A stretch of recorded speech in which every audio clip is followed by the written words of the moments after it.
Un cordial saludo para todos. Muy buenas tardes. Quiero confirmar si me están escuchando y me ven adecuadamente. Sí, Perfecto. Doc. Bueno, Perfecto. confirmar.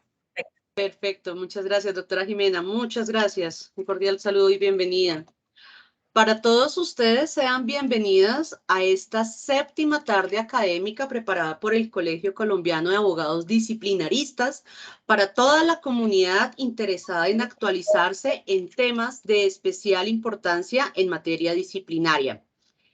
El día de hoy vamos a analizar una decisión de la Comisión Nacional de Disciplina Judicial, con ponencia del doctor Mauricio Fernández Rodríguez Tamayo, del 26 de octubre de 2022. Esta decisión habla acerca del derecho al luto, de la humanización del derecho disciplinario. Y es que poco a poco nos hemos dado cuenta, en especial quienes somos litigantes, que los abogados no tenemos una norma, una legislación que nos proteja, que nos respalde ante eventuales incumplimientos en nuestro ejercicio profesional, pero obviamente actuación que estaría amparada, por ejemplo, en esta situación, por una situación de luto, de fuerza mayor, de caso fortuito, etcétera. Esta decisión queremos analizarla el día de hoy, más allá de generar quizás un debate sobre la interpretación adecuada a la ley. Lo que pretende en este momento es hacer un llamado a la reflexión y ojalá llegue de aquí a mañana a los legisladores se preocupen por regular este tema que resulta de especial importancia para todos los profesionales del derecho. Sin más preámbulo, voy a dar la bienvenida a nuestros panelistas del día de hoy. Inicialmente voy a presentarles a la doctora Yajaira Bernal González. La doctora Yajaira es abogada de la Universidad Nacional de Colombia con especializaciones en Derecho Público y Derechos Humanos. Es magíster en Sistemas de Protección de los Derechos Humanos y el Derecho Internacional Humanitario. Tiene más de 15 años de experiencia en derecho disciplinario. Ha sido docente en las universidades del Bosque, El Rosario y la Escuela Militar de Cadetes José María Córdoba. Es investigadora en la Universidad Nacional de Colombia, asesora en la Procuraduría General de la Nación y actualmente es abogada de la Gerencia de Juzgamiento Disciplinario de Copetrol. Evidentemente, la doctora Yajaira es colegiada fundadora del Colegio Colombiano de Abogados Disciplinaristas. También nos acompaña en la tarde académica del día de hoy el doctor Diego Fernando Tautiva Oyuela. El doctor Diego es abogado egresado de la Universidad La Gran Colombia, especialista en Derecho de Policía de la Escuela de Posgrados de la Policía Nacional, magíster en Derecho Disciplinario de la Universidad Libre de Colombia y en Derecho Procesal Constitucional de la Universidad de Lomas de Zamora, Buenos Aires, Argentina. Doctorando en Derecho Constitucional de la Universidad del Mar de Plata en Argentina. Tiene amplia experiencia en el sector público, en la justicia penal militar y policial, Secretaría General de la Policía Nacional, Inspección General de la Policía Nacional, Grupo de Procesos Disciplinarios, docente de la Escuela de Suboficiales de la Policía Nacional y asesor jurídico municipal. Es docente de pregrado y posgrado, litigante y asesor en las áreas de Derecho Administrativo y Derecho Disciplinario. El doctor Diego también es colegiado fundador del Colegio Colombiano de Abogados Disciplinaristas. Doctor Diego, doctora Yajaira, inicialmente mil gracias por acompañarnos en esta tarde académica del día de hoy. Como podemos ver de la presentación de ustedes dos, son personas que, bueno, tienen múltiples ocupaciones, múltiples compromisos y sabemos, pues, para nosotros, pues, es verdaderamente un honor que nos puedan dedicar este espacio a todas las personas que estamos interesadas en aprender el derecho disciplinario y estarnos actualizando de manera permanente. Si las cosas, los escuchamos, quedamos muy atentos. Hagamos, si quieren, una prueba de sonido. Doctor Diego, muy buenas tardes.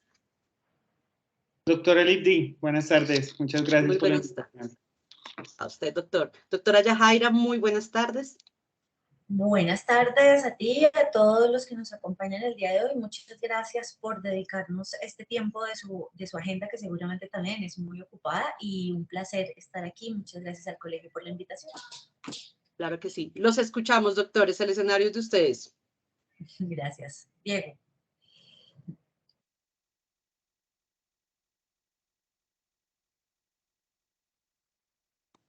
Doctora Yajaira, por favor. Buenas tardes, ¿cómo está? Muy bien, muchas gracias, perfectamente, sí señor. Bien, entonces, lo que hoy nos reúne es hablar un poco sobre una decisión de la Comisión Nacional de Disciplina Judicial que realmente a mí me parece muy interesante. Tanto Diego como yo hemos hablado sobre este tema y realmente encontramos que es una decisión que nos llega mucho, además porque creo que todos hemos estado un poco en la posición en la que estuvo el abogado al que se le terminó esta investigación. Ya Diego les dará algunos detalles adicionales. Pero además es un llamado a la reflexión, como nos decía Leslie, un poco a superar los temas del puro formalismo de la ley y pensar un poco también en nosotros mismos como abogados, como seres humanos. Así que vamos a hacer una pequeña presentación de la decisión. Asumimos que muchos la han leído ya, pero pues es probable que algunos lo hayan hecho recién. Se emitió la decisión, así que vamos a hacer un pequeño recordatorio de qué se trata, cuáles son los principales aspectos y posteriormente hablaremos un poco más de cuál es el tema principal de la decisión, que es justamente esta humanización del derecho disciplinario a través del reconocimiento del derecho al luto. Entonces, Diego, te dejo el escenario. Gracias, doctora. Estos espacios son bastante importantes, partiendo de un punto. Yo creo que con la modificación o con la entrada en vigencia del artículo constitucional, digamos que da el 257A, que le da, digamos, la vida o le da el inicio a la Comisión Nacional de Disciplina Judicial. Pues yo considero que hemos vuelto a trabajar en enaltecer y en dignificar nuestra profesión como abogados. Pienso yo que la profesión de abogado, no porque muchos de los que estemos acá la hayamos escogido como, digamos, nuestro destino, nuestra vida laboral en muchas oportunidades, sea una carrera tan dignificante y tan importante dentro de la sociedad. Entonces, creo que con el nombramiento de los 7 magistrados de nuestra Comisión Nacional de Disciplina Judicial, se ha dado paso otra vez a posicionar y a darle esa importancia que tiene nuestra profesión dentro del Estado colombiano. ¿Por qué? Porque escuchábamos algunas voces digamos, como de rechazo de pronto a la proliferación de facultades de derecho y asimismo al número de egresados que obtendrían o que obtienen de manera constante el título de abogados. Entonces hemos visto cómo la Comisión Nacional de Disciplina Judicial ha trabajado no solo en, digamos, en el rol de su competencia constitucional de sancionar o de adelantar las investigaciones contra los abogados, sino que también hemos visto una participación en lo que tiene que ver con la prevención de la falta, y esa prevención se ha hecho mediante la divulgación y el conocimiento del código de la ley 1123 de 2007, que es nuestra norma disciplinaria. Digamos, para el caso en concreto, tuvimos la oportunidad nosotros en la Universidad Santiago de Cali de tener a la comisión de hacer, digamos, estas charlas de prevención, de que los estudiantes de Derecho conozcan esta ley 1123, conozcan este deber ser, este modelo de comportamiento dentro de nuestra profesión que nosotros escogimos como abogados y que cada día se conozca un poco más esta profesión y que tengamos esa responsabilidad como abogados en ese papel que nosotros, digamos, tenemos frente a la justicia o ese rol de colaborador de la justicia, porque el abogado es un eje fundamental, digamos, finalmente de la debida administración de justicia. Estos casos, como el que como el que tenemos el día de hoy, del doctor Marco Fabián Lozano Rodríguez, son casos que nos hacen reflexionar de muchas formas. Y es que cuando nosotros hablamos de derecho disciplinario, nosotros en la mayoría de los casos o en la mayoría de las capacitaciones o la mayoría de nuestros textos y publicaciones se refiere mucho al derecho disciplinario, digamos, en lo que tiene que ver el de carácter jurisdiccional y el de corte administrativo. Es decir, siempre tratamos como de propender por las capacitaciones del Código General Disciplinario, de los códigos disciplinarios de carácter especial de la fuerza pública, y en eso no enfocamos un poco nuestra labor. Entonces agradecemos al colegio, que desde el colegio hemos querido llegar a todos los puntos del derecho administrativo, del derecho disciplinario, perdón, no solo el derecho disciplinario del Código General Disciplinario, sino lo hemos hecho en el derecho disciplinario de los médicos, de los enfermeros y como el día de hoy de los abogados. Entonces, ¿a qué llama la reflexión del caso que vamos a ver hoy? De la situación que presenta el abogado cuando tiene una causal que le impide realizar sus deberes. Y es que si nosotros miramos el derecho disciplinario desde la parte funcional, es decir, desde la función del abogado, desde la parte de nuestras obligaciones, nuestro deber ser, el modelo de comportamiento, la tipicidad de las faltas que nosotros tenemos en la ley 1123 de 2007 y que nosotros finalmente como abogados debemos acatar, pues nosotros hablamos también de un fundamento constitucional. Un fundamento constitucional que nos da la libertad de elegir profesión, oficio, y nosotros, como ya lo he repetido insistentemente, lo hicimos en nuestra carrera de juristas, de abogados. Es decir, de nosotros nace, digamos, el querer, la voluntad de elegir esta profesión que creo yo que se enmarca dogmáticamente dentro de la deontología, dentro de ese entender deontológico de la moral, de la ética, que son como esos parámetros de cumplimiento en los que se desarrolla la profesión.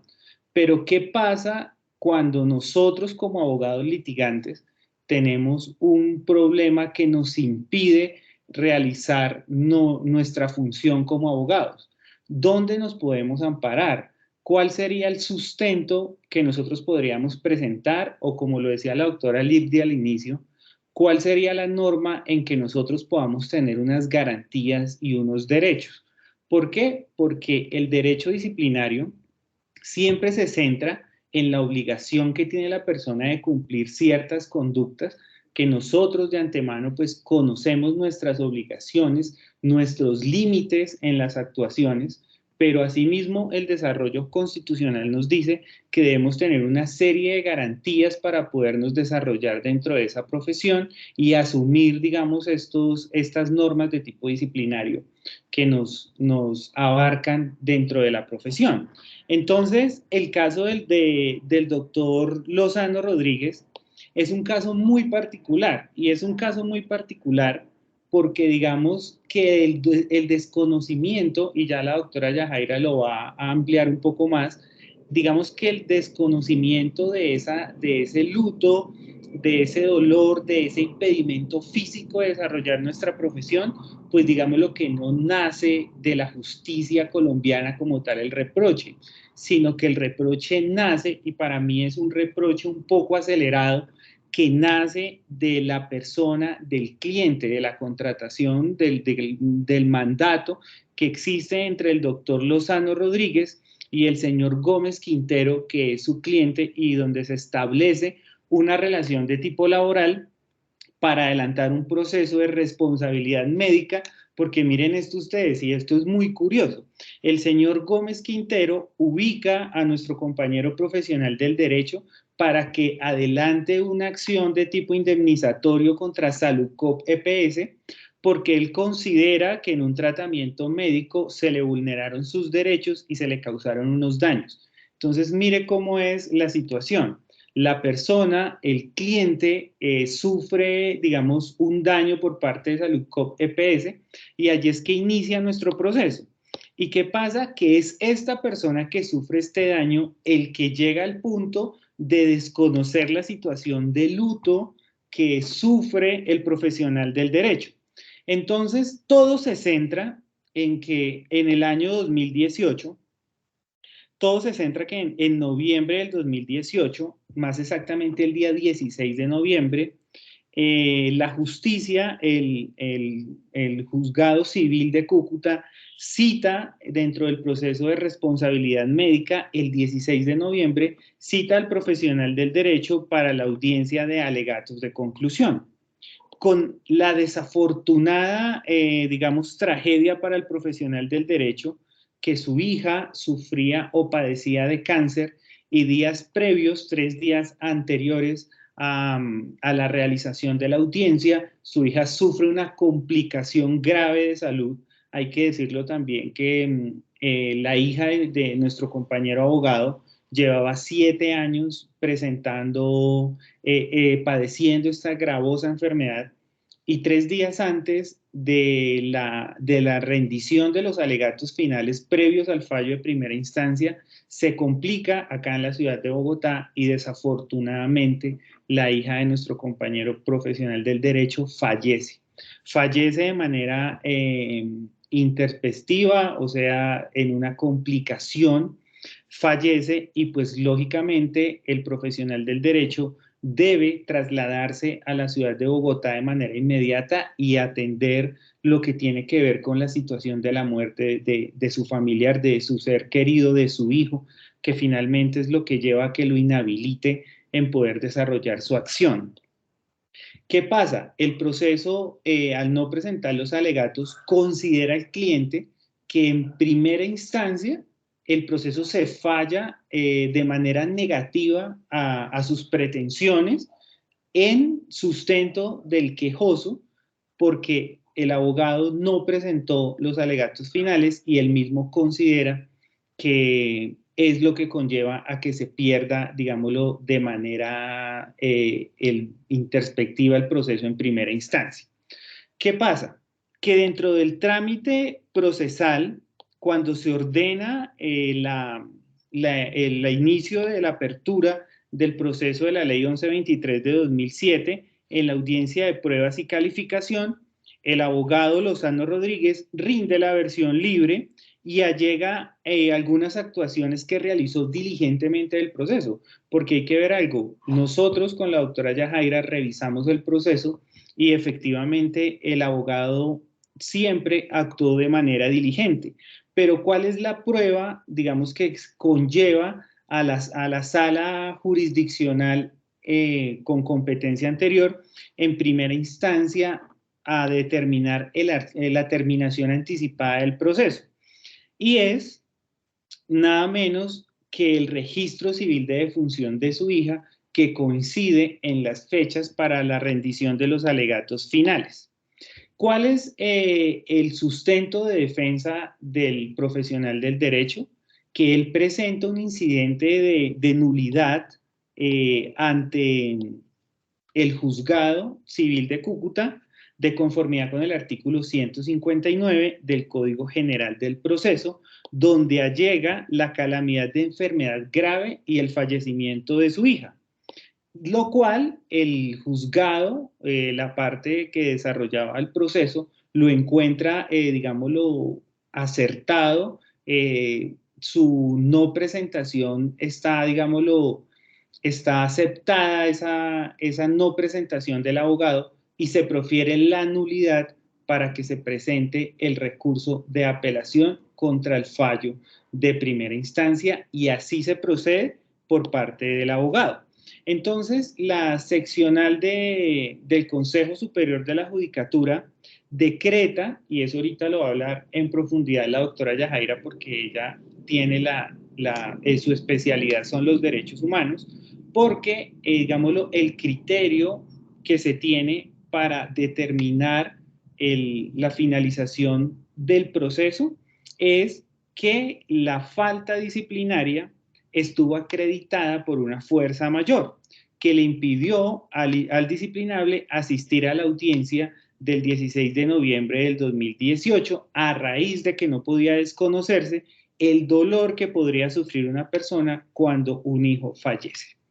Se termina el proceso disciplinario, pero sin embargo, y quiero que tengan esta fecha muy en cuenta porque después de que haga la intervención la doctora Yajaira, quiero, doctora Yajaira, que usted me dé el uso de la palabra 2 minutos para contarles algo. El 25 de septiembre del 2019 se dicta el archivo de las diligencias y la persona quejosa recurre al recurso de apelación contra la decisión de primera instancia.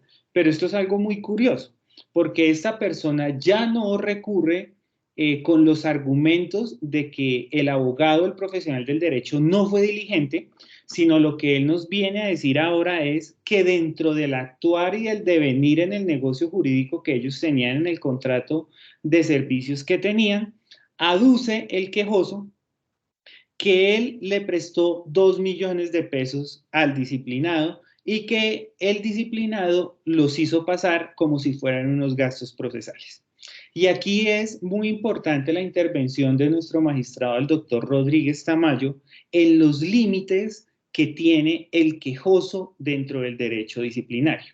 ¿Y cuáles son los derechos que tiene o los que la ley le ha conferido?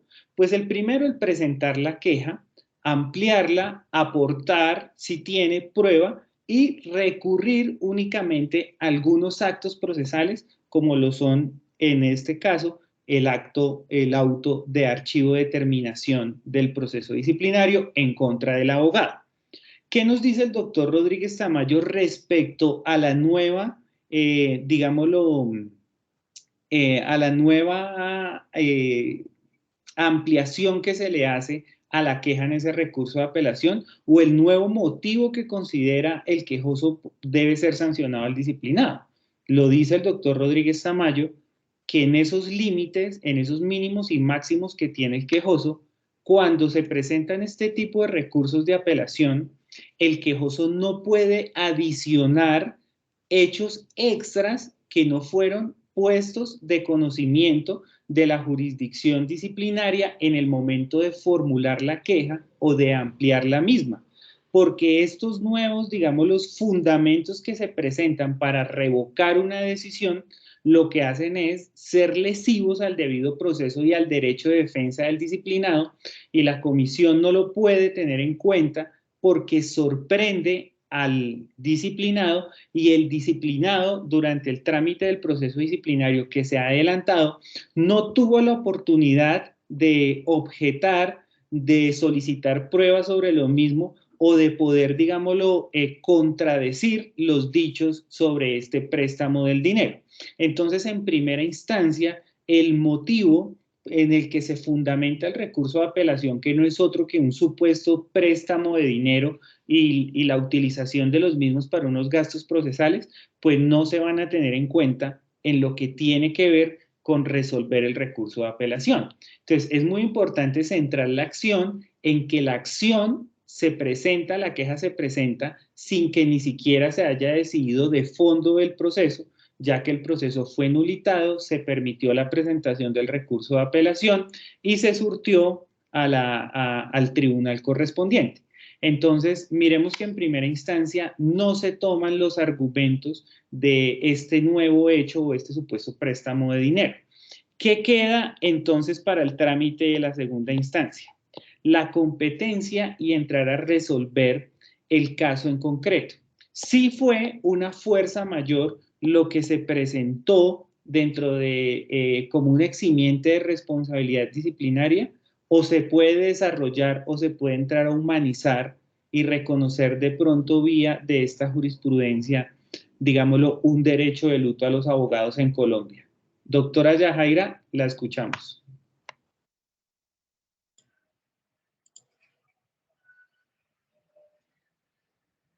Muchísimas gracias, Diego. Buenísima esa introducción. Dame un segundo, estoy tratando que me funcione la cámara. Bien. ¿Me confirman, por favor, si me están escuchando adecuadamente, si son tan amables? Perfecto, doctora. Listo. Muchísimas gracias. Bien, entonces retomamos desde donde nos dejó Diego para que hagamos una revisión de qué es lo que define la Comisión Nacional de Disciplina Judicial. Y yo les hago un llamado a los que han leído el auto y a los que no lo han leído también, para que si ya lo hicieron, vuélvanlo a hacer y revisen un poco pensando y poniéndose en el lugar de quien redactó la decisión y de quienes firmaron la decisión y qué podían tener en su cabeza, que me parece que es un ejercicio bien interesante para este auto. Porque cuando uno mira el caso, sin conocer demasiado el proceso, claramente debe haber algunas razones que llevaron al cliente del abogado a que presentara la queja y a que presentara el recurso, y seguramente sentía también alguna afectación a su situación particular. Había ahí, como nos recordaba, de algunos temas de salud que estaban también relacionados.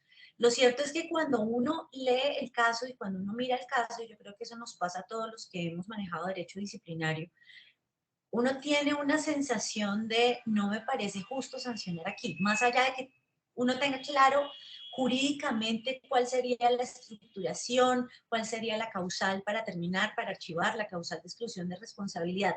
Hay esa sensación que creo que es un poco a lo que va el tema de humanización, y es que todos hemos pasado de alguna forma por ese tipo de circunstancias, o hemos perdido a alguien cercano, ¿no? O hemos tenido personas que han perdido a alguien cercano. Y hay un sentido de justicia ahí. Es decir, todos decimos, ven, no me parece que sea justo castigarlo por no haber asistido a una diligencia unos días después de la muerte de su hija. Además, en una situación tan compleja como la que nos plantean, no solamente el curso de la enfermedad, que obviamente todos sabemos lo difícil que es la vida de una persona que tiene cáncer, y más cuando es cáncer terminal, y esta circunstancia de los últimos días cuando ya se da un agravamiento de sus condiciones de salud, e incluso su papá, que es nuestro abogado, tiene que desplazarse a la ciudad de Bogotá para acompañarla en esos momentos. Uno tiene esa sensación interna propia de ahí hay algo que no me parece justo, donde no aplica la justicia. Pero ¿qué hacemos? ¿Cómo lo resolvemos? Entonces, como Diego nos cuenta, la primera instancia toma su decisión y decide terminar la acción, y decide hacerlo por fuerza mayor, por una causal de exclusión. ¿Qué era lo que se pretendía en este proceso? En este proceso la pretensión era que se encontrara responsable el abogado por una falta disciplinaria, específicamente por una falta de debida diligencia en el ejercicio de su profesión, porque dejó de atender una diligencia, una audiencia. Entonces, lo que dice la primera instancia es, mire, no, aquí hay una fuerza mayor.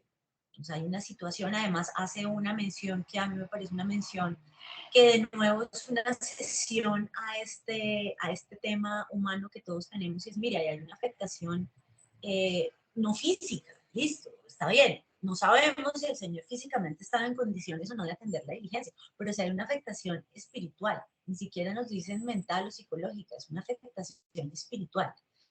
Claramente ahí hay un golpe. La persona recibió un golpe que muy seguramente no le va a permitir atender sus obligaciones profesionales, su obligación como abogado. Entonces, esta primera instancia lo que dice es, mira, esto es una fuerza mayor. Y hacemos el reconocimiento de la causal de exclusión de responsabilidad por fuerza mayor. Pero ¿qué pasa cuando llega a la comisión? Y ahí es donde les digo que leamos todas estas sutilezas de la argumentación de la comisión, porque a mí me parecen muy lindas.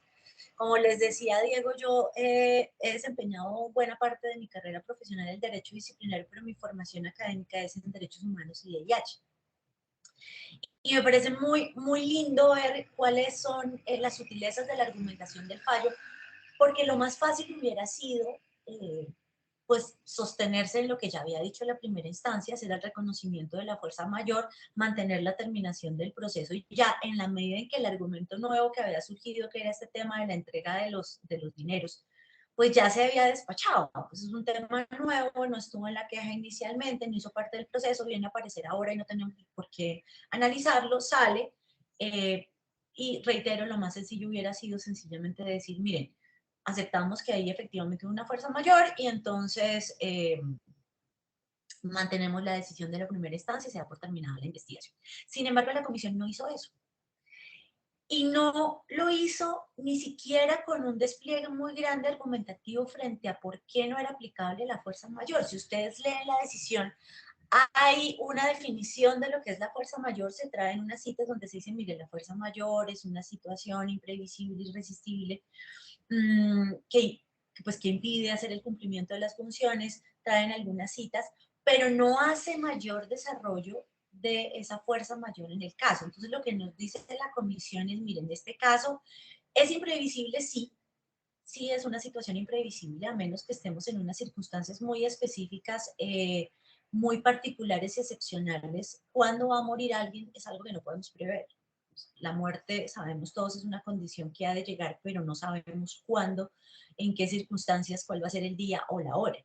Entonces, en esa medida, cumple con ese requisito de la fuerza mayor como causal de exclusión. En efecto, es imprevisible. Incluso la comisión nos dice, vea, reconocemos que la hija tenía una enfermedad, la tuvo por varios años, pero en todo caso estaba acreditado en el expediente que había habido una situación en la cual su condición de salud había empeorado de una manera súbita en los últimos días. Así que no había manera de saber realmente en qué momento se iba a dar ese fallecimiento. Entonces sí es imprevisible. Pero lo que nos dice también la comisión es, pero no es irresistible. Y ahí es bien interesante porque no desarrolla, porque no es irresistible. En realidad lo que la comisión dice es un análisis de tiempos que a mí me parece un poco extraño y es, no fue el mismo día. En la medida en que la audiencia a la que tenía que asistir el abogado no estaba fijada para el día en el cual se da el fallecimiento de su hija, pues no es una situación irresistible. Y en esa medida, esto no es fuerza mayor. La causal de exclusión que podemos aplicar no es la fuerza mayor. Y a uno ahí le llama un poco la atención el tema porque no hay mayor análisis. Uno diría, bueno, yo creería que uno podría hacer un ejercicio de argumentación y decir que efectivamente sí es irresistible. Y ya veremos un poco por qué. Pero que no hayan acogido la fuerza mayor me parece absolutamente brillante desde el punto de vista de lo que quería o de lo que asumo desde mi análisis que quería hacer la comisión, y era ir más allá. De nuevo, lo más fácil hubiera sido reconocer la fuerza mayor, pero la comisión decide, no, no nos vamos a ir por la fuerza mayor. Entonces, no vamos a sancionarlo tampoco, claramente. Entonces, ¿por dónde nos vamos? Hay una causal de exclusión, pero ¿cuál sería entonces la causal de exclusión aplicable? Y lo que nos dice la comisión es, mire, aquí la causal de exclusión que aplica es la del artículo 22.3 de la ley 1123 del 2007. Y esa causal de exclusión dice que no hay lugar a responsabilidad disciplinaria cuando se obra el legítimo ejercicio de un derecho. Y creo que ahí es donde la comisión quiere incorporar este tema. Entonces nos dice, mire, no me voy a ir por lo fácil, no me voy a ir por la fuerza mayor. Probablemente nadie nos discutiría la fuerza mayor. Pero no me quiero ir por ahí, yo me quiero ir por la causal de exclusión del ejercicio legítimo de un derecho. Y aquí la misma comisión se pone en una situación compleja desde el punto de vista de la lógica y la argumentación, porque uno tendría que entrar a decir, bueno, ¿y cuál es el derecho? Entonces la comisión trae unas citas de una hora de doctrina sobre lo que es el ejercicio legítimo de un derecho. Y si ustedes miran la cita que la propia comisión trae, de hecho plantea la dificultad que tiene el caso. Y es que yo no puedo decir de la nada que algo es o no es un derecho. Los derechos tienen una estructura particular. Cuando yo soy titular de un derecho subjetivo, eso tiene una estructuración particular. Entonces tiene unos elementos particulares. Para que ahonden un poco en ese tema, si les interesa, yo les invito a que miren las observaciones generales de los organismos de los tratados internacionales. Seguramente ustedes lo saben, pero cada sistema de derechos humanos, cada sistema particular, estoy hablando del sistema de Naciones Unidas, el sistema interamericano, el sistema europeo, el sistema africano, tienen una estructura. Y entonces en estos sistemas ustedes tienen por una parte documentos y por otra parte tienen instituciones. Entonces yo tengo los documentos que me dicen qué es, dónde están los derechos, dónde está el alcance de los derechos, y tengo todo un aparato institucional que se encarga de hacer su promoción, su protección, en algunos casos de imponer sanciones cuando hay estas medidas de carácter contencioso. Entonces, en el sistema de Naciones Unidas, por ejemplo, yo tengo el Comité de Derechos Humanos. El Comité de Derechos Humanos tiene unas facultades y unas funciones en particular, pero una de esas es que hace observaciones sobre los derechos que están en el Pacto de Derechos Civiles y Políticos. Otros documentos del sistema también tienen la misma estructura. Y si ustedes buscan las observaciones generales del comité, van a encontrar varias observaciones generales sobre derechos particulares. El Pacto de Derechos Civiles, de Derechos Económicos, Sociales y Culturales también lo tiene. Y entonces, ¿qué es lo que le dice? Bueno, mire, el pacto puede decir que usted tiene derecho a la vida, pero yo no tengo ni idea cuál es el contenido del derecho a la vida. Yo tengo que explicarle a la gente qué es. Entonces me dice, mire, ¿quién es el titular del derecho a la vida? Es decir, cuando yo hablo de que hay un derecho a la vida, ¿quiénes son los titulares de eso? ¿Todos los seres humanos somos titulares del derecho a la vida o no? O sea, en este caso particular, por ejemplo, estamos hablando de un abogado y de un abogado que entendemos que es un abogado litigante que debe ejercer libremente su profesión. Entonces, si estamos hablando de un derecho al luto, él es titular de ese derecho y cuál es el contenido de ese derecho, qué significa tener un derecho al luto y cómo lo hago exigible y a quién le pido que me lo haga valer y cuáles son los mecanismos para eso. Y si ustedes lo miran, el derecho al luto no tiene nada de eso. Entonces, no tenemos toda esa estructuración. Entonces ahí uno diría, caray, la comisión se metió por un camino bien complejo, porque ¿cómo lo va a desarrollar? O sea, ¿cómo me va a decir a mí entonces que hay un derecho al luto? Y la solución de la comisión por la que se va sin trabajarlo tanto desde el punto de vista del argumento, pero me parece que es la solución más obvia. Es decir, mire, el derecho al luto es una expresión de la dignidad humana. Y la dignidad humana, el reconocimiento de la dignidad humana es un derecho del que todos somos titulares, que obviamente tiene una aplicación a través de casi de todos los derechos que tenemos establecidos en cualquier documento nacional o internacional, que podemos hacer exigible, y en este caso eso es el derecho al luto. Pero igual yo tengo el problema de, como decía Diego hace un momento, bien, ¿y eso dónde está? Dígame usted, ¿dónde está el derecho al luto? ¿En qué norma está? Cuando la comisión decide convertirlo en una expresión de la dignidad humana, entonces como si está en la Constitución, está en los documentos internacionales y está en la Ley 1123 en su primer artículo. O sea, la puerta de apertura a la Ley 1123 es la dignidad humana.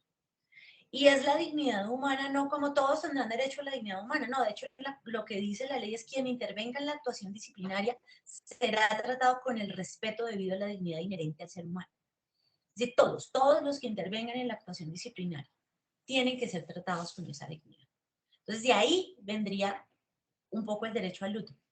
Pero como yo no tengo más normas de dónde sacarlo, no tengo más allá de dónde elaborarlo, la comisión trabaja sobre dos pilares que a mí me parecen sumamente interesantes, porque además uno podría decir que son bien distintos también. Entonces, de una parte lo que la comisión nos dice es, mire, hagamos un ejercicio de ponderación, hagamos un ejercicio de comparación. Y digamos, bueno, ¿qué pasa cuando una persona pierde a alguien? ¿Qué pasa cuando un trabajador vinculado por contrato de trabajo pierde a alguien? Bueno, la norma, el Código Sustantivo del Trabajo en su artículo 57 días hace el reconocimiento, ahí sí de un derecho muy particular, que es que tiene la posibilidad de separarse de su cargo, de sus funciones, durante un tiempo, durante 5 días hábiles. Ahí también hay una especificación de, bueno, la muerte de quién, eso cambia de país a país, cuánto tiempo, también cambia de país a país. Hay países en los que es mucho más largo por razones culturales, en otros países es mucho más corto. Nosotros debemos recordar que nosotros hacemos parte de una tradición occidental donde históricamente, desde hace unos siglos, la muerte es un poco algo de lo que no hablamos y de lo que no tocamos mucho. Así que el tiempo es relativamente corto, es algo privado que se maneja privadamente. Hay culturas donde es mucho más amplio ese tiempo. Bien, y entonces en ese caso particular, lo que nos dice la comisión es, mira, si un trabajador vinculado por un contrato de trabajo, que no es la circunstancia en la que estamos aquí presentes, un abogado por supuesto puede tener las dos condiciones, ser abogado y estar trabajando a través de una vinculación por un contrato de trabajo, pero este no es el caso. La comisión me dice, si un trabajador en esas condiciones tiene el derecho a 5 días hábiles para dedicarse a atender esta situación de luto, es desproporcionado que en este caso particular al abogado se le exigiera que en 3 días ya estuviera listo para atender una diligencia. Fíjense que la comisión no está diciendo que ese sea el derecho aplicable.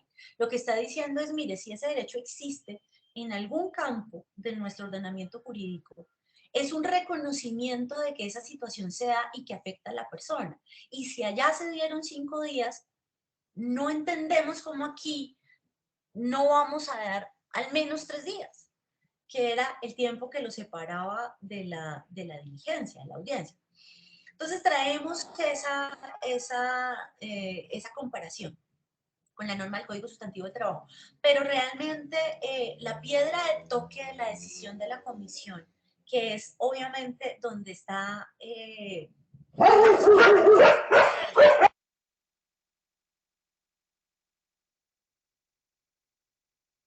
Se soltó la fiera, doctora. Disculpas, es que tengo el par de dependientes aquí justamente a mi lado. Bien, entonces, como les decía, la piedra de toque argumental de la comisión, que creo que es donde se meten un poco de problemas, es que nos dicen, miren, ¿sabe qué? Es que en últimas, y creo que es como el punto donde uno dice, vea, caray, como abogados y como profesionales tenemos que llegar a este punto. En últimas, esto es un derecho natural. Y este es el resurgimiento del naturalismo en el derecho disciplinario jurisdiccional. O sea, lo que nos dicen es, el derecho al luto es un derecho natural, no necesita estar en otra parte, eso es un derecho natural.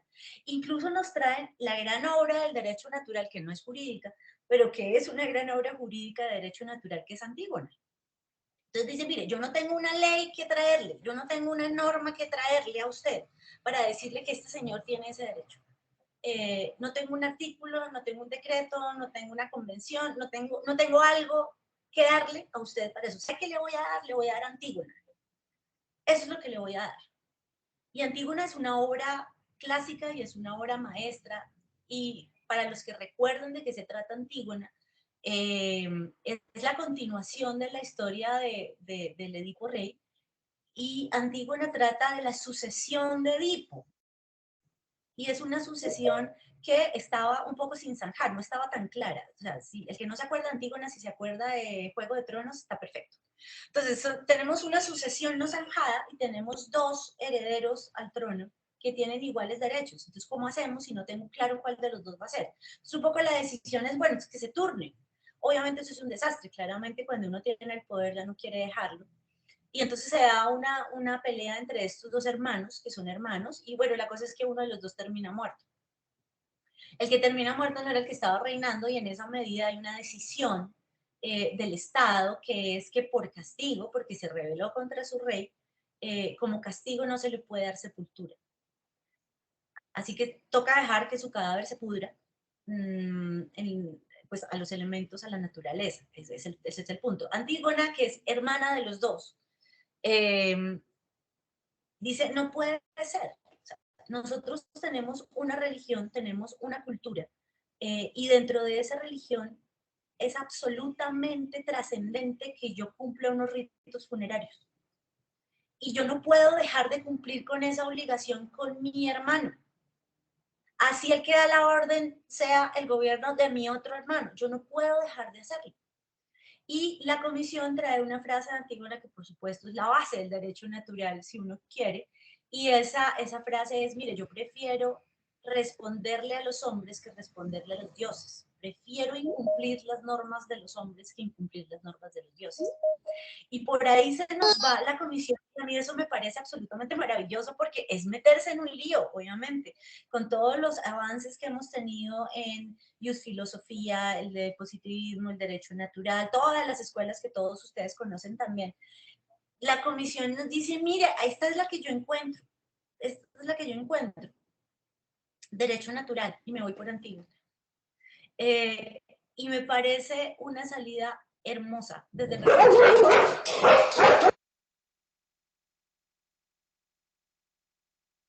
me parece una gran salida desde el reconocimiento de la humanidad que hay acá. Y la comisión, en últimas, lo que nos dice al cierre un poco es, miren, soy tan consciente de que esto no está tan claramente legislado que hago un llamado, y la comisión dice, lo estoy haciendo a título de obiter dicta, hago un llamado para que modifiquemos la ley para que modifiquemos el Código General del Proceso, y diría uno, pues no paramos ahí, porque obviamente tenemos otros tipos de procedimientos, no solo los judiciales, para que se incluya una causal de interrupción del proceso. Y esa posible causal de interrupción del proceso es algo muy complicado como lo plantea la comisión, porque dice, vea, tengamos en cuenta situaciones que trastocan o afectan el alma o el espíritu de los abogados. Que eso quede como una causal. Obviamente no creo que quedara así, pero ese es el llamado de la comisión. Y es un llamado que me parece interesante, me parece también un poco desesperado, si ustedes lo quieren, porque es decir, yo no encuentro mucho más de dónde justificar que aquí no hay nada. Esto no puede irse por fuerza mayor. O sea, irse por fuerza mayor es fácil, me sirve para el efecto que quiero, pero no se puede ir por ahí, porque es que el tema acá es que tenemos una circunstancia en la cual los abogados son personas, son seres humanos, tienen unas condiciones particulares, tienen unas situaciones particulares, tienen, como lo dice la decisión, situaciones que trastocan su alma y su espíritu, que no les permiten además ejercer bien su trabajo. Uno podría decir, este señor hubiera podido enterrar a su hija y salir directamente a la audiencia, y dice que también hubiera cumplido su papel en esa audiencia, en esas condiciones. Si tiempo después, cuando lo llaman a audiencia dentro del proceso disciplinario, el señor llora, y eso es algo que la primera instancia en este caso lo trae, dice, yo sé que esto no es prueba de nada, yo entiendo que esto no es prueba porque el señor estaba en su versión libre y esto no prueba nada, pero este señor lloró. Entonces, ¿cómo estaba de afectado tiempo después de la muerte, que llora y que se siente así de indefenso y de mal? Imagínese usted a los 3 días cómo estaba para asistir a una audiencia. Entonces es un llamado bien particular, porque yo creería que en derecho y en otros campos, y esto es más un tema de psicólogos y de psiquiatras, pero vale mucho la pena tocarlo. Creo que nosotros como abogados también vivimos muchos temas complejos en la pandemia, y uno de esos es el tema de salud mental, y este es un tema de salud mental. El tema del derecho al luto se ha tratado en derechos humanos y se ha tratado en DIH. Hay varios ejemplos interesantes de cómo se ha intentado manejar este tema o cómo se ha intentado hacerle en análisis. Si ustedes recuerdan, por ejemplo, hablando de conflictos internacionales, las guerras, estoy hablando de la Primera y la Segunda Guerra Mundial y otros conflictos de carácter internacional, dejaban muchos muertos no identificados. Lo que llamamos ahora los camposantos. Piensen ustedes en el desembarco de Normandía o la batalla del Somme, donde son batallas tan terribles que los muertos quedan ahí. Pues es casi imposible recuperarlos e identificarlos. En la Segunda Guerra Mundial pasó lo mismo. Ha pasado, por ejemplo, con los soldados japoneses que murieron en las distintas islas en el Pacífico Sur en medio de la guerra, y esos cuerpos se quedaron allá, nunca se recuperaron. Entonces, desde el punto de vista del derecho internacional humanitario, ha habido un llamado por, vean, esto es importante, para la gente es importante hacer el duelo, para la gente es importante cumplir el luto, y es importante identificar a esas víctimas, es importante traerlos. Pasa lo mismo en materia de derechos humanos, por ejemplo, piensen ustedes con temas como la desaparición forzada, donde pues yo no sé qué pasó con esta persona. Puede que yo tenga muy buenas razones para saber que está muerto, pero no lo veo, no sé dónde está, no pude cumplir con los ritos funerarios. Entonces, en esa materia se han hecho algunos avances, pero fíjense que aquí lo que nos está diciendo la comisión es, mire, más allá de esos componentes puramente dogmáticos o doctrinales de lo que sería el derecho al luto, este es un tema natural. Es un tema psicológico, si quieren, es un tema espiritual, si lo quieren ver desde otro punto de vista, que efectivamente le impide al abogado cumplir con sus funciones, y se lo impide de una manera que está más allá del control del profesional. Y en esa medida yo no lo puedo hacer responder. Está bien, yo puedo decir que efectivamente hubo una falta de diligencia de su parte al no cumplir con esa audiencia, más allá de toda la gestión que hizo después y que Diego ya nos resumió. Uno podría decir, sí, está bien, o sea, el cumplimiento estricto de la diligencia y de sus deberes profesionales, y de las actuaciones que tenía que cumplir, pues era asistir a esa diligencia. Dice, sí, pero efectivamente había algo que se lo impedía. Y ese algo que se lo impedía no lo tenemos establecido en ninguna parte, y el abogado no tiene cómo llevarlo al proceso.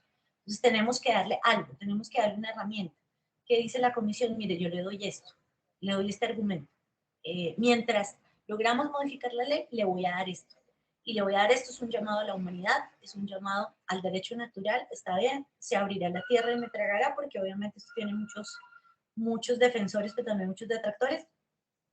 Está bien, pero es lo que tengo y es lo que le voy a dar a usted como abogado, para que usted pueda decir, mire, esta es la situación, y esta situación la ha reconocido en Colombia la Comisión de Disciplina Judicial. Y señor juez, por favor, entiende, yo no puedo atender, o señor cliente, o quien sea. Así que ese era el análisis que yo quería hacerles en este punto. Diego nos había pedido darle unos minutos adicionales para darnos una información extra del proceso, que estoy ansiosa por escuchar, y agradezco mucho su atención por estos minutos, muy gentiles. Claro, Doc, porque miremos algo.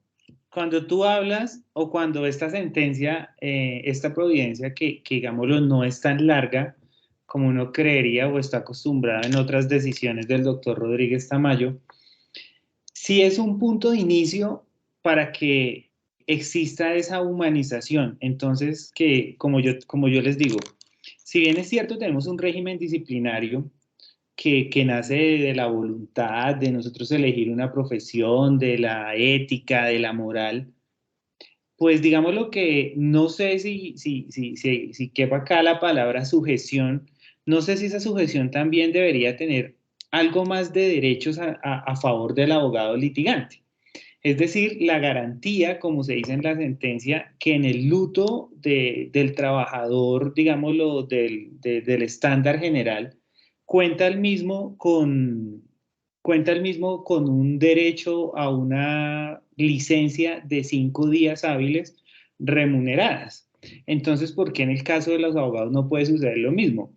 Y yo le decía a la doctora Lipdi que yo quería participar de la charla porque a mí personalmente me sucedió y me sucedió en el hecho de que desafortunadamente sufrí un infarto al momento de la audiencia que me conectan. Yo estoy en la clínica, pero como no estoy en razones, se me compulsan copias al entonces Consejo Superior de la Judicatura y digámoslo, el análisis plano que hace el juez y un poco no humano, es decir, que cuando yo asuma una causa, yo tengo que estar en la capacidad de poder sustituir o de poder delegar esa función mía en cualquier otro abogado que represente esa causa. Entonces ahí vienen muchos temas a tratar. Si realmente para los intereses del cliente, del abogado litigante, puede ser bueno o le resulta de buen recibo que yo sustituya el poder que él me ha confiado para que yo sea la persona que lo determine. O también el tener un poco más de humanidad, de humanizar más nuestra profesión, tanto del lado de la jurisdicción como del lado de nosotros los abogados litigantes, para que se pueda codificar dentro de la normatividad colombiana, se pueda codificar causales, digamos, de suspensiones, digamos, procesales en base a los actos que sufre el abogado litigante. Porque es que a veces nadie piensa en el abogado litigante, digamos, lo que pasó en la pandemia, ¿sí? Las necesidades que muchos de nuestros compañeros sufrieron porque no se tiene, digamos, como un sistema, sino se vive, digamos, del día a día y del cúmulo de procesos que pueda llegar a tener. Pero también de otra parte, doctora Yajaira y quienes nos acompañan, también considero que la acción de iniciar, de interponer la queja contra el defensor, en mi concepto es un poco acelerada. Y es un poco acelerada porque el quejoso ya tenía conocimiento del incidente de nulidad y que se había dado el trámite para que se presentara como se hizo, se presentó el recurso de apelación. Entonces, ahí es donde nosotros, y yo siempre le hago el llamado a mis estudiantes, yo siempre en la universidad les digo a ellos, hay que tener en claro en los contratos de prestación de servicios que nuestra función es de medio y no de resultado, porque a mí me parece un poco ilógico, digamos, el argumento que quiere dar el quejoso de decir que por no haber presentado unos alegatos el proceso se pierde, porque no solo el juez para tomar una decisión de instancia se basa en unos alegatos, sino para eso el juez tiene una serie de pruebas, tiene la demanda y tiene otros elementos para decidir, no únicamente lo que tiene que ver con unos alegatos. Entonces, miremos algo. Es muy curioso porque si nosotros miramos la fecha en que se presenta el recurso de apelación, pues esa fecha procesalmente coincide con la admisión del recurso de apelación, ¿sí? Y también coincide en que el tribunal, la Sala Civil en Cúcuta, lo admite y el 11 de septiembre, doctora, es decir, antes de que se profiera la decisión de terminación anticipada, entra al despacho para programar audiencia de sustentación y de fallo. ¿Sí? Es decir, entra para fallo, pero el tribunal va más allá, decreta unas pruebas de oficio y finalmente la decisión de primera instancia que había sido, digamos, de manera negativa para el quejoso, fue revocada y se le conceden, digamos, al abogado que presentó la acción, se le conceden, digamos, las súplicas de la demanda y se condena a Saludcop, inclusive hasta en las costas, a pagar hasta, digamos, lo que tiene que ver con los honorarios del abogado y demás. Entonces, para mí, sí es una decisión del cliente un poco afanosa y no humana, porque el quejoso está reclamando ante la justicia que se le resarza ese daño que él sufrió en la salud y que le causó un perjuicio permanente. ¿Y cómo no se entra a ponderar por parte de esta persona que el abogado perdió un hijo, que le falleció un hijo?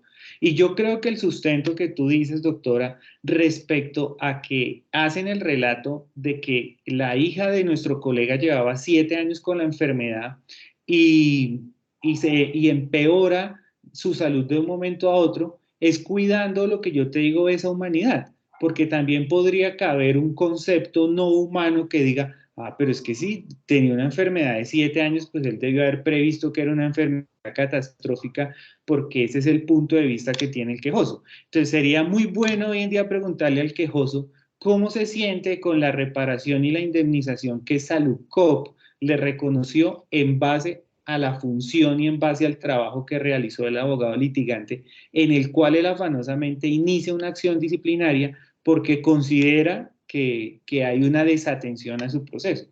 Entonces, mire también cómo la vida le da una lección, creo yo que le da una lección a esta persona, porque finalmente la decisión de primera instancia es revocada por el tribunal. Entonces, mire que él finalmente sale o gana, consigue las pretensiones de la demanda, y qué tal donde el abogado hubiera sido sancionado.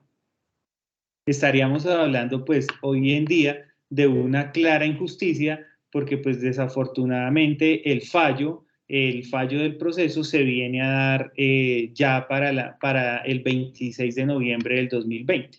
Entonces me parece que a veces sí se trata de no solo humanizar la justicia, sino que las personas también tienen que ser un poco conscientes de que nosotros como abogados litigantes también tenemos situaciones especiales, y como lo decía la doctora Lipdi, es un llamado para que el legislador codifique también y se reconozcan estas ciertas situaciones dentro de nuestro derecho colombiano. Doctora, era eso. Muchas gracias. No, muchas gracias. Efectivamente tienes ahí un punto bien importante sobre este tema justamente.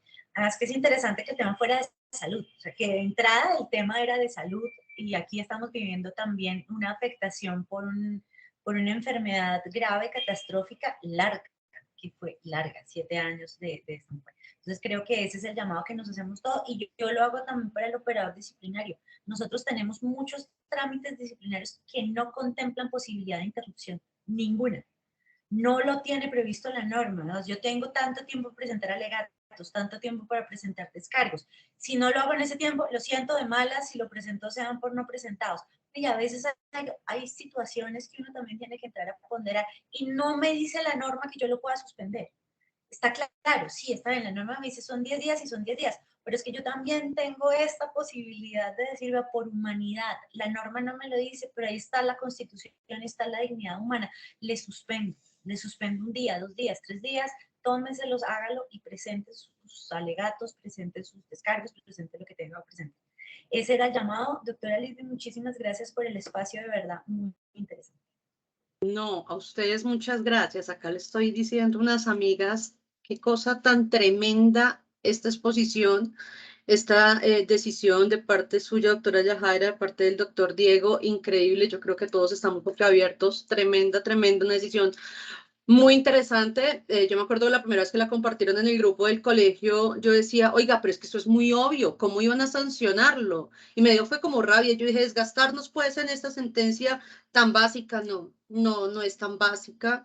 En efecto, no es fácil. Hay algunos despachos que, como usted lo acaba de decir, doctora Yajaira, se apegan a la literalidad de la ley.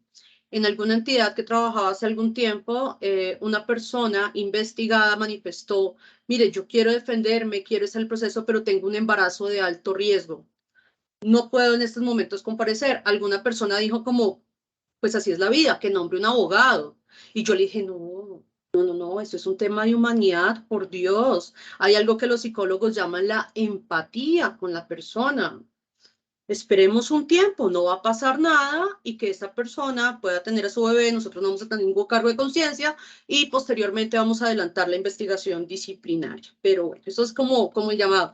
Igual, bueno, tanto el doctor Diego nos decía o la doctora Yajaira, la Comisión Nacional de Disciplina Judicial dice: aquí les traigo una pequeña solución ante una eventual queja. El doctor Diego acababa de decir hace unos minutos, el quejoso se apuró a presentar en este caso la queja. Sin embargo, pues yo tengo una pregunta. Este fue el caso puntual de esta persona que quizás se afanó, pero ¿qué tal que se presente la situación de fuerza mayor para el abogado litigante al que yo contraté para que me representara? Llega a un despacho que es sumamente legalista, no sale un centímetro de la norma y en efecto, por alguna razón, era una audiencia importante y pierde la posibilidad la persona, pierde ese derecho o las pretensiones que tuvieran en el caso. ¿Qué puede hacer entonces ahora el abogado? Y también pensemos en el cliente nuestro, o sea, pues él también se está viendo afectado, no es que sea inhumano el cliente, sino que él también pues se vio afectado por esa situación. ¿Qué podrían hacer los clientes? ¿Será que ellos pueden enviarle un escrito al despacho diciendo, tenga, espere, vamos a apoyar al abogado? ¿O qué posibilidades creen ustedes que podrían hacer en ese momento los abogados y los clientes, pues para evitar también que ellos se vean perjudicados? Sí, claramente esa es una opción hacer el llamado. Pues, yo creo que lo que uno puede hacer de alguna manera es hacer el aviso oportuno al despacho. Probablemente eso también tuvo que ver con este tema. ¿Quién sabe sobre el punto? ¿Quién podía haberlo atendido? ¿Quién hubiera podido hacer el aviso? El despacho judicial, como les digo yo creo que la salida más sencilla es el reconocimiento de la fuerza mayor. Decir que esto no es irresistible a mí me parece complejo. Yo creo que sí, y que depende mucho de cómo entiende uno el proceso de duelo y el proceso de luto. Y creo que es mucho más sencillo, porque la comisión se fue por lo más difícil, por el camino más difícil, pero es el que más recompensa nos da si se logra. Porque si logramos el reconocimiento del derecho y que nos quede en la norma, sería de verdad una ganancia impresionante. Pero en ausencia de eso, si el despacho judicial no se siente con el valor de acudir al derecho natural, háganlo por fuerza mayor, manéjenlo por fuerza mayor, hagan un reconocimiento de la dignidad humana. La dignidad humana está en la ley de disciplina para los abogados, está en la Constitución. Yo no tengo que hacer ahí una gran elaboración. Es un tema efectivamente de dignidad y contemplen cosas, está bien. La persona me está pidiendo, no, es que no va a volver al proceso en un año. Venga, discutámoslo. De pronto eso es desproporcionado, pero mire, si no puede atender, acaba de perder a alguien hace 2, 3 días, tenemos la diligencia hoy, se la pongo para mañana a las 8 de la mañana, probablemente no. O sea, hay que tener un grado de empatía, lo que tú decías exactamente. O sea, cómo maneje cada persona, esto es un tema complejo, y también los clientes. Su abogado, ni siquiera, si lo quieres ver así, como lo decía Diego, no lo haga por su abogado, hágalo por usted mismo. Una persona en esas condiciones no lo va a representar bien. No va a tener la mente, no va a tener la claridad mental, no va a tener la capacidad para hacerlo, no lo va a representar bien. Permítale sustituir el poder, permítale llamar a otra persona, apóyelo en la solicitud de aplazamiento de la diligencia. Piense también que es una mala estrategia tener una persona en una circunstancia como esa, defendiendo sus intereses. Esta persona probablemente ni siquiera es capaz de defenderse ella misma. en este momento. Entonces, creería que esa es una buena solución en este momento, mientras logramos ese reconocimiento por el que creo que hay que trabajar, y me parece importante que, entre otras cosas, los colegios de abogados hagamos también esa gestión. Gracias, doctora. Doctor Diego, ¿quisiera Porque, agregar algo también? sí, doctora, porque mira que sería muy bueno, deberíamos pues hacer esa tarea, digamos, de ubicar ese auto del 28 de junio de 2019 del Juzgado Civil de Cúcuta, donde se acepta, digamos, la situación del abogado y se decreta la nulidad de lo actuado y se da paso para que se pueda presentar el recurso. Sería muy bueno también conocer, digamos, ese fundamento jurídico o en qué se fundamentó, digamos, en los argumentos que presentó el abogado del fallecimiento, digámoslo, de lo que tiene que ver con su hija, porque de ahí podríamos entrar a hablar a una humanización realmente. Lo que pasa, doctora Lipsis, es lo que tú dices. Hay despachos y comisiones que son muy legalistas en el sentido de decir, no le aceptamos nada porque usted tiene la responsabilidad de delegar. Si usted acepta un caso como litigante, es porque usted tiene la potestad de hacerlo, tiene la capacidad, y si usted no puede, tiene que sustituirlo o tiene que delegarlo. Y muchas veces no aceptan,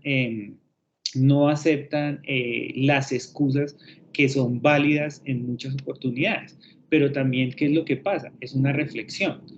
Nos decía la presidenta de la Comisión Nacional de Disciplina Judicial en la universidad, en la intervención que ellos realizaron, que era muy preocupante el incremento de investigaciones, o sea, el aumento de investigaciones en contra de los abogados. Entonces también muchos colegas optan por de pronto presentar excusas que no son de recibo, y esto se puede volver como una costumbre. Entonces se resulta juzgando a todos con el mismo rasero, de que sea la comisión la que decida finalmente si existió o no existió el motivo de excusa. Eso también podría ser un llamado, y por eso nosotros tenemos que ser muy conscientes que nuestra profesión como abogados viene de la deontología, de nuestra ética y de nuestra moral. Es decir, es una responsabilidad muy grande la que nosotros tenemos. Y lo que ustedes dicen, lo que pasa es que a nosotros el cliente nos entrega, en el caso de los que manejamos disciplinario, nos entrega su futuro, o sea, su vida laboral, su mínimo vital. Y máxime cuando uno adelanta procesos penales, pues imagínate lo más preciado del ser humano, que es la libertad. Entonces, la responsabilidad que tiene el abogado litigante no es tan fácil. Y vamos al punto que yo les digo de la prevención. ¿Qué ha querido la comisión? Que vuelvan o que se den las cátedras. Nosotros lo vamos a ver ya en el 2023, que en el examen de competencias profesional para la carrera de Derecho va a tener un catálogo de preguntas en lo que tiene que ver con Ley 1123 de 2007. Entonces, las cátedras tienen que volver a las universidades, las cátedras de Derecho Disciplinario, porque digamos, lo que la profesión de nosotros es sagrada y nosotros como tal debemos cuidarla y protegerla. Hay otro tema que quisiera agregarles frente a lo que acaban de decir. Igual que en este caso el despacho, incluso contando con la autorización del cliente, me digan, sustituya el poder. Salvo que yo lleve mi expediente junto con el doctor Diego y la doctora Yajaira, sería irresponsable que alguien me acepte un caso y se vaya a una audiencia sin estar preparado, porque esa persona tampoco va a saber, va a llegar a qué, a decir qué, a hablar qué. Si yo no estoy en las condiciones para ejercer la defensa, tampoco me puedo sentar 3 horas a explicarle de qué se trata el caso, porque entonces mejor voy. Entonces tampoco creo que sea una solución adecuada en esos casos puntuales, pues hacer o que el despacho exija que se sustituya el poder. Doctor Diego, yo sí la verdad tengo que decirlo de frente, usted nos dejó un chisme por mitad de camino. ¿En qué pasó con su caso? ¿En qué terminó? ¿Le compulsaron copias y qué pasó? Doctora, pues a mí no me da pena decirlo, porque a mí me sucedió lo mismo que a nuestro colega acá, y yo por eso te dije que yo quería intervenir el día de hoy en la charla. Pues después de salir de una larga hospitalización, de una cirugía de corazón, y tener que asistir al Consejo Seccional de la Judicatura acá en Bogotá, a esa audiencia, pues gracias a Dios, digamos, lo que estaba el Ministerio Público, cuando a mí me dan el uso de la palabra, O sea, a mí me dio un sentimiento como de impotencia, de rabia, que mi reacción en ese momento fue ponerme a llorar. O sea, no me da pena decirlo, porque fue un sentimiento que me dio porque yo llevaba mi historia clínica y yo le decía, entonces la magistrada me decía, no, doctor, tranquilo, cálmese, vamos a traerle agua. Entonces el Ministerio Público pidió la palabra, pidió que le corriera traslado de la historia clínica y el Ministerio Público le dijo, doctora, yo le solicito a usted que esto se debe archivar ya en este momento. Esto no puede suceder, no se puede desconocer la situación del abogado y no lo podemos traer acá, digámoslo, a que se exponga de esa manera y el proceso fue archivado. Digamos lo que yo recibí por parte tanto del Ministerio Público como de la seccional en su momento, digámoslo, ese llamado de esa humanidad, porque ni siquiera se me permitió continuar con la versión libre, pues porque uno sabe que cuando uno actúa, uno lo actúa en legalidad, o sea, uno pues no está llevando excusas o incapacidades que consigan en las droguerías o acá, sino que son cosas que se salen, digamos, de las manos de las personas, sino que eso es lo que yo digo, la humanidad tiene que ir en volver a creer en las personas. Y lo que tú dices, si yo voy a una audiencia de alegatos previo al fallo y le doy el poder a la doctora Yajaira para que me represente, es que los alegatos previo al fallo es la recolección de mi teoría del caso y del análisis probatorio. Entonces, ¿cómo va a llegar la doctora? Entonces, el fin no es de que alguien se presente, sino el fin es de que se pueda ejercer una debida defensa, ¿sí? Que se pueda ir por los intereses del cliente. Pero a mí sí sigo con mi cuento, a mí me parece que es un poco acelerado por parte del cliente, porque imagínate cuando le notifican que revocan la decisión. O sea, ¿cómo llama cuando lo llama nuestro compañero y le dice, ganamos el caso? Me imagino que le tuvo que haber pedido excusas, ¿no? Mínimo tuvo que haberle pedido perdón por toda esta situación que se conoció, pero mira que si esta situación no se da, no tendremos una decisión como esta, que estoy seguro que a muchos compañeros de nosotros y a través de la divulgación del colegio les va a servir, porque muchas personas tienen el nacimiento de sus hijos, tienen hoy en día sus familiares enfermos, y yo digo que valga la oportunidad para orar y encomendar a todas estas personas que hoy están en una clínica o que están padeciendo una enfermedad tan terrible como es el cáncer. Nadie sabe la lucha que esto es. Entonces, que hoy sea un motivo de que seamos más humanos, ¿no? Para nuestras próximas actuaciones, desde el rol o el perfil que estemos. Así es, doctor. Igual en todo caso, todos hemos tenido clientes difíciles, esos clientes que uno dice, ¿a qué horas se me ocurrió firmarle un contrato, un poder? Pero bueno, lo importante en este caso es que, menos mal, el abogado logró obtener una decisión a favor. Hay una pregunta, la doctora Liliana Mera Abadía dice, gracias doctor Diego por este espacio, mi respeto y cariño. Y además pregunta, ¿los constructos culturales étnicos en el marco del respeto por el derecho internacional humanitario del abogado puede ser un eximente de responsabilidad disciplinaria?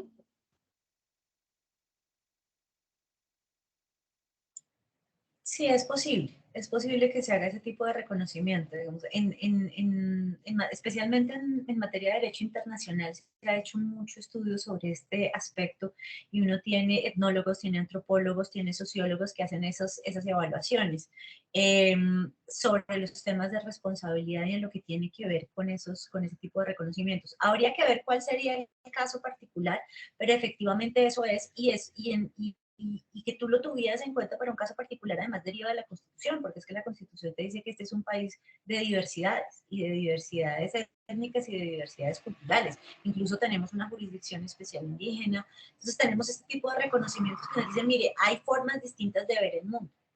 Este es un poco un parto que estamos viviendo en este momento de que estas lógicas dominantes tradicionales se están viendo un poco conflictuadas por otras, algunas veces de maneras violentas, otras veces de otras formas, pero realmente es eso, es un parto cultural donde la diversidad está llamando la atención a, mire, yo veo la vida de otra forma y como usted la representa, a mí no me representa.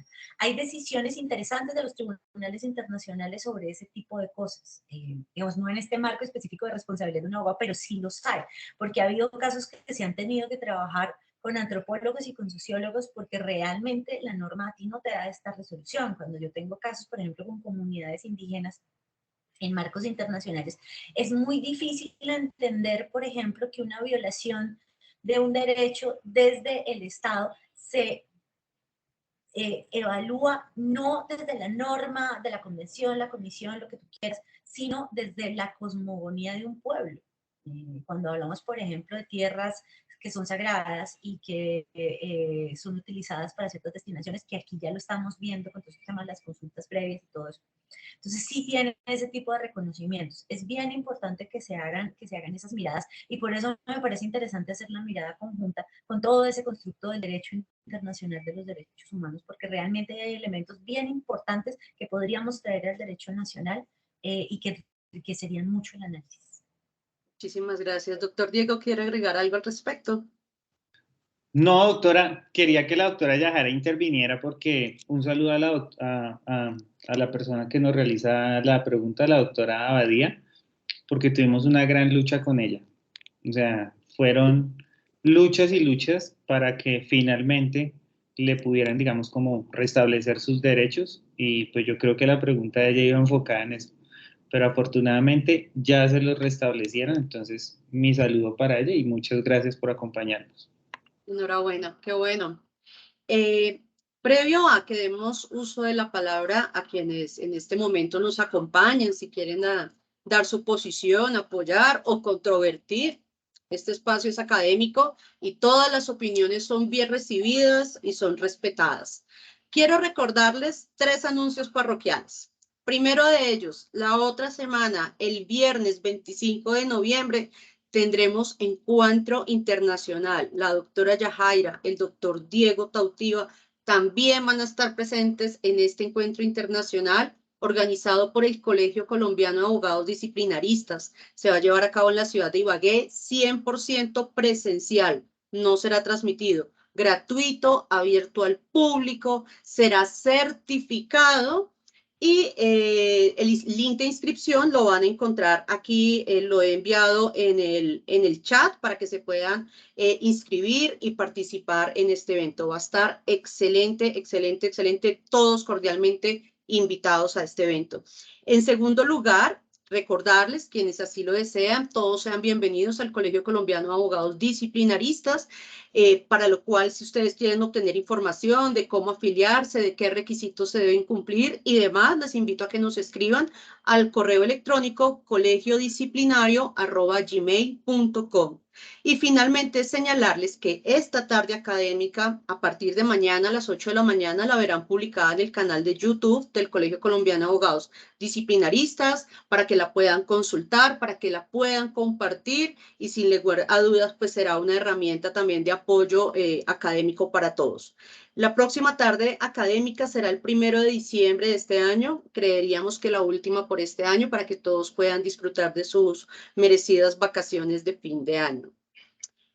Visto lo anterior, quiero preguntarles a las personas que nos acompañan a este evento si alguien quiere hacer alguna manifestación, alguna pregunta a nuestros invitados o expresar su sentir frente a esta decisión que ha sido objeto de análisis el día de hoy.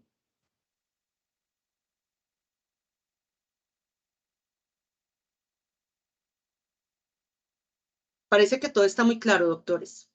Así las cosas, nuevamente, doctora Yajaira, doctor Diego, muy agradecidos con ustedes en nombre de las directivas del Colegio Colombiano de Abogados Disciplinaristas, del doctor Diego Bustos, del doctor David Roa, del doctor Héctor Ferrer. Muchísimas gracias a ustedes por este tiempo, a todas las personas que nos han acompañado al evento de hoy, a esta tarde académica. Los invitamos a seguirnos en nuestras redes sociales, a que de manera permanente estamos publicando cada uno de los eventos académicos que vamos a realizar desde el Colegio Colombiano para todas las personas interesadas. Doctora Yajaira, ¿algo para cerrar el evento? No, de nuevo, el mismo llamado. Aquí es muy fácil no decir, no, este señor, qué terrible, este cliente, qué terrible, el juez que compulsó las copias. Está en uno, también está en uno. A veces uno sí, a veces nos vamos porque queremos sacar el proceso rápido, porque necesitamos esto, porque no le veo salida, porque la norma me dice eso. Hagamos ese esfuerzo de ser más humanos todos, que creo que ese es el llamado de la comisión, y muy bienvenido ese llamado, muy oportuno. Muchas gracias. Doctor Diego, igualmente, muchísimas gracias. Y si quiere algunas palabras para finalizar el evento, lo escuchamos. No, doctora, muchas gracias. Y como usted decía, los avisos parroquiales, aquí tenemos algunos estudiantes de nuestra especialización en Derecho Administrativo. Ellos me estaban preguntando el día de ayer, doctora, pues usted ya lo dijo, cómo podría ser la forma de ser parte del colegio, que me parece muy importante el crecimiento del mismo. Y nada, el llamado es a ser mejores personas cada día. Todos podemos cometer errores, todos tenemos fallas, pero creo que cada día es una nueva oportunidad para ser mejores personas. Entonces, siempre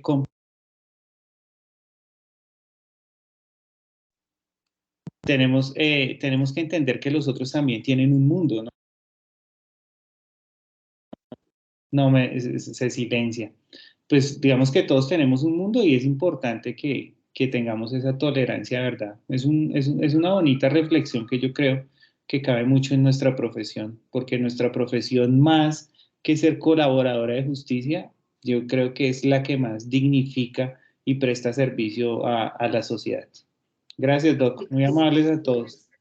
A todos, muchísimas gracias. En efecto, todos nosotros podemos ser sujetos disciplinables y solo hasta que uno ha tenido una investigación disciplinaria sabe lo que se siente y lo que puede llegar la persona a temer que puede conllevar esta eventual decisión. Un cordial saludo a todas las personas aquí que nos están saludando, la doctora Cindy, la doctora Ani Janet, colegiada, fundadora, el doctor Marlon Bautista. También nos acompaña la Personería Municipal de La Palma. Muchísimas gracias a todos. Damos así esta forma por finalizada nuestra tarde académica. Nos vemos la otra semana en Ibagué y en 15 días en nuestra tarde académica. Feliz noche para todos. Gracias a todos. Feliz noche. Gracias, doctora Yajaira. Chao. Muchas gracias a todos. Muchas Gracias, doctor Diego. Muy bien.